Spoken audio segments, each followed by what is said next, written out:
Ndërkohë që teksa ne presim në fakt nga momenti në moment që qytetarët të bashkohen në një pikë të vetme, duket sikur se ka ardhur edhe një reagim pikërisht për atë se çfarë është duke ndodhur në Tiranë ditën e sotme nga kryeministri Edi Rama. Shoqëruar pikërisht edhe me dy fotografi nga ana e tij.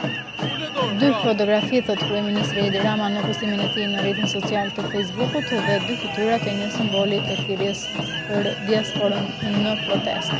Majtas.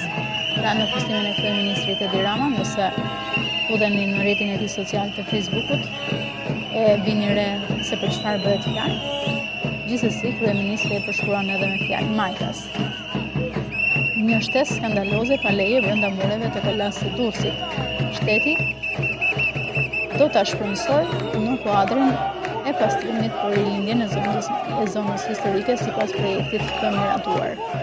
Djathtas, pra bëhet fjalë pikërisht për fotografinë që ka shoqëruar kryeministri Edi Rama në postimin e tij, një protestues e përbetuar për mbrojtjen e mjedisit që bërtet.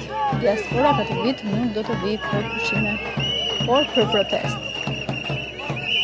Ajo është vetë ndërtuesja e shtesës pa leje, e cila ka deklaruar përpara meje se do të hidhet me kokë nga terraca, po nuk e pranon fondin e shpërndimit të atij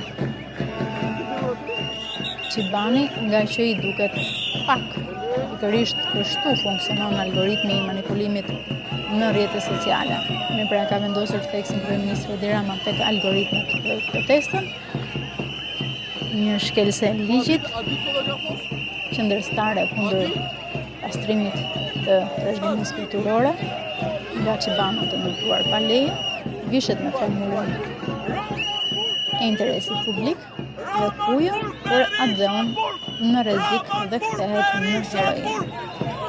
Fakti pastaj që ky personazh grotesk është edhe militante e vajmendet Partisë Demokratike e fut rastin në një kornizë shembullore të dashurisë për natyrën.